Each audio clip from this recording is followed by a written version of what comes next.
สวัสดีพี่น้องทุกคนทุกท่านที่เข้ามารับชมแนวทางจ้ามาพบกับแนวทางหุ้นห้างเซ็งแล้วกันแนวทางห้างเซ็งรอบเช้ารอบบ่ายแนวทางของวันที่14เดือนเมษาจ้าวันที่14เดือนเมษาเนาะ2568มื้อนี้เป็นวัน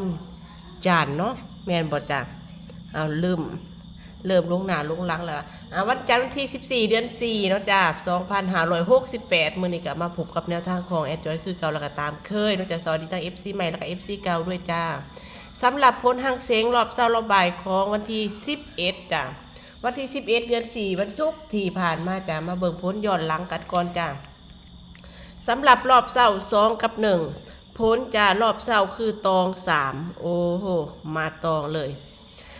3 ล่าง6 9ผ่านไปสำหรับรอบบ่ายจะเด่น8กับ7สำหรับพูนจะ4 6 9 1โอ้โห9บน9หลักกันเลยทีเดียวสำหรับห้างเสียงของที่11โอ้โหแนวทางเขาถือว่าพลาดไปเนาะเบิ่งสลับอีกเนาะจ้าสำหรับ9119อยู่เสาร์มาบ่ายเนาะวันที่14มื้อนี้ตามรุ่นกันต่อจากกับแนวทางหุ้นห้างเสียงรอบเช้ารอบบ่ายแนวทางของวันที่14เดือน4เนาะจะแนวทางสีมาให้ตามสูตรหรือบ่อันนี้ก็ฝากนำไปเปรียบเทียบแล้วก็พิจารณากันอีกทีนึงละกันเนาะ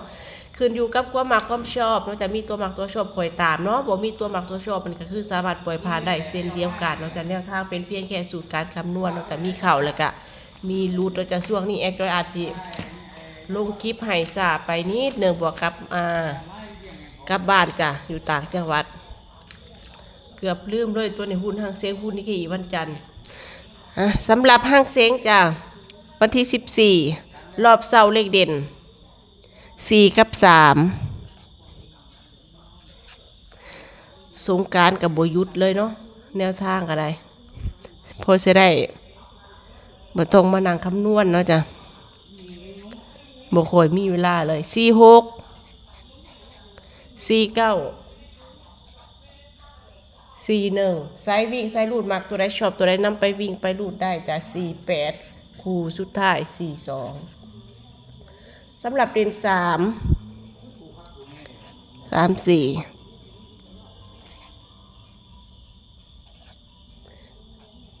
36ก็สิไปเขียนเลข39จ้ะอันนี้คือ39เนาะเบิ่งออกอยู่เนาะเลขเก้ากับว่าแม่นเลข1เอาลูก39จ้ะ34 36 39จ้ะ31คือคู่นี้เลยเลข9กับเลข1ว่าแม่นตัวเดียวกันเอาเลยถ้าเกิดว่ารับชมคลิปนี่ถือว่าสิเข้าใจที่แอดจอยอธิบายอยู่เนาะ รอบบ่ายจะ9กับ8 91 94 93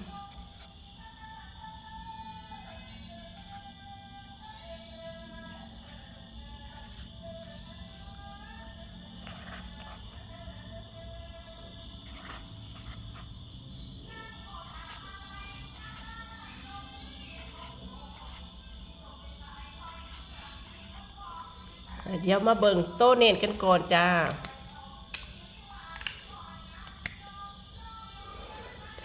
รอบบ่ายเน้น84 83 93 98 39 36 49 46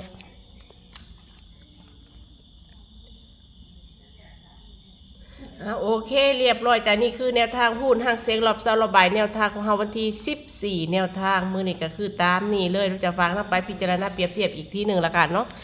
มื้อนี้ค่อยมาปังค่อยมาเด้งๆละกันเราจะขอให้พี่น้องทุกคนทุกท่านที่เข้ามารับชมแนวทางสุขดีกันทุกคนทุกท่านจ้าสวัสดีจ้า